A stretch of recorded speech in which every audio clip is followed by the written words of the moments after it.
Maintenant, nous devons modifier la symbologie. Dans le cas d'usage de sol, nous allons passer à catégoriser. Et nous ajoutons à la main 5 classes. Dans le champ valeurs, nous ajoutons exactement les mêmes valeurs que nous avons inscrites dans le déroulant.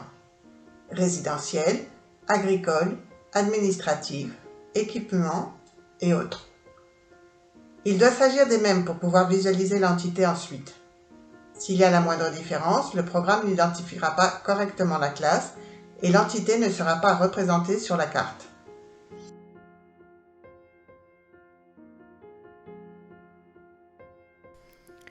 Les mêmes valeurs, même avec des accents, peuvent être ajoutées au champ légende.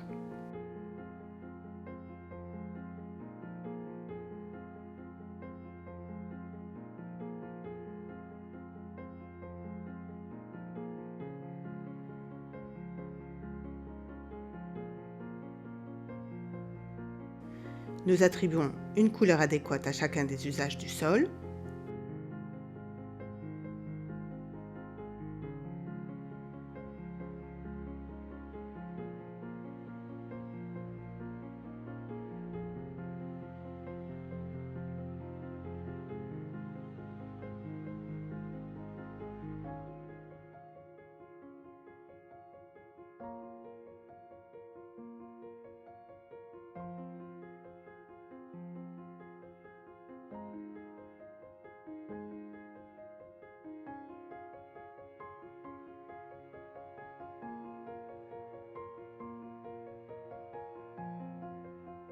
Et nous sélectionnons toutes les lignes.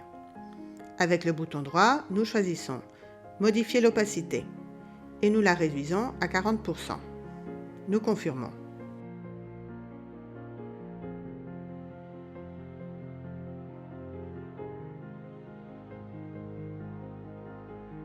Nous faisons de nouveau un essai en créant des polygones d'usage du sol et nous pouvons voir que maintenant on les visualise avec la couleur et la transparence attribuée.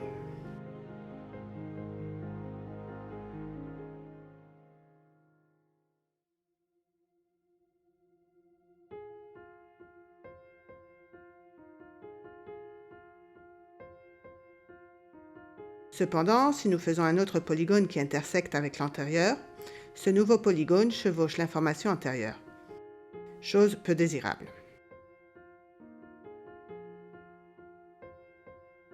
Pour éviter ce chevauchement dans le champ, nous devons entrer dans le menu du projet et Options d'accrochage. Dans le formulaire, nous activons l'icône de l'aimant et nous passons à Configuration avancée. Nous cochons la case Usage du sol et nous changeons la tolérance à 2 mètres. Et surtout, nous cochons la case dans la dernière colonne Éviter le chevauchement. Nous devons aussi cocher la case des voies et modifier leur tolérance à 2 mètres. Le type à sommet segment. Nous terminons avec l'activation des 2 boutons de édition topologique et accrochage aux intersections. Et nous confirmons. Maintenant, si nous voulons, comme dans le cas antérieur, dessiner un polygone, nous pouvons voir qu'il n'y a plus de chevauchement avec le polygone antérieur, mais qu'il partage la limite et qu'il y a une saisie automatique. Ainsi, nous pouvons considérer terminée la préparation de la couche d'usage du sol.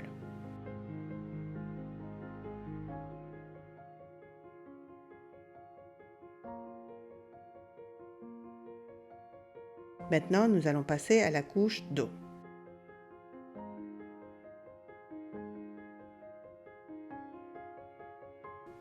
Sa symbologie aussi sera catégorisée. Et de même que dans le cas de usage du sol, nous allons lui attribuer les mêmes valeurs que celles de la liste de valeurs.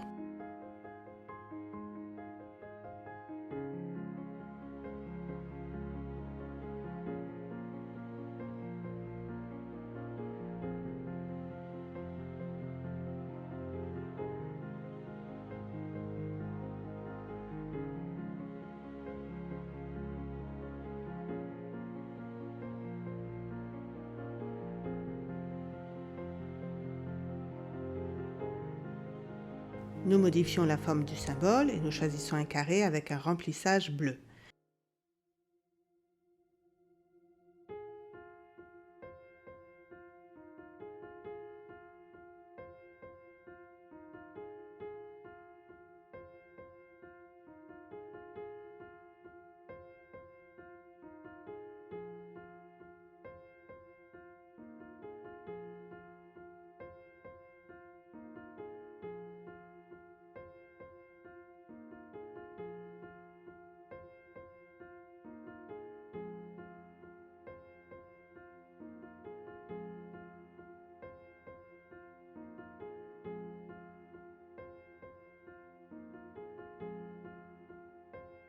Et selon la classe, nous allons changer la couleur et l'épaisseur de la ligne extérieure.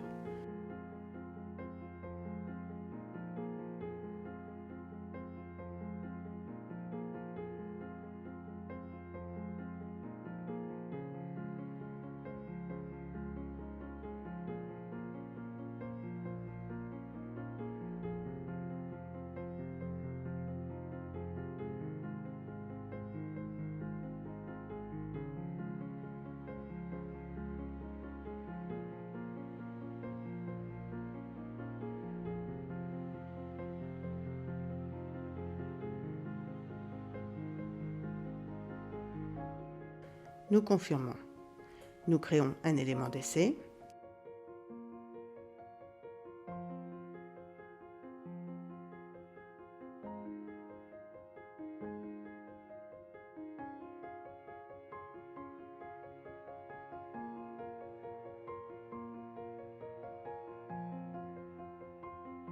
Et à la fin de l'essai, il est très important d'éliminer tous les éléments créés pour qu'il n'y ait pas de contamination postérieure avec les données sur le terrain.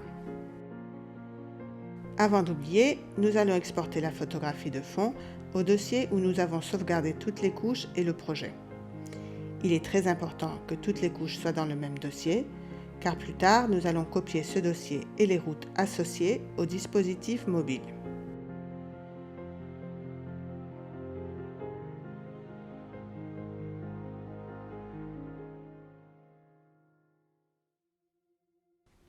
Enfin, nous modifions le symbole des latrines, qui sera symbole unique et qui cependant sera composé d'un carré et un triangle.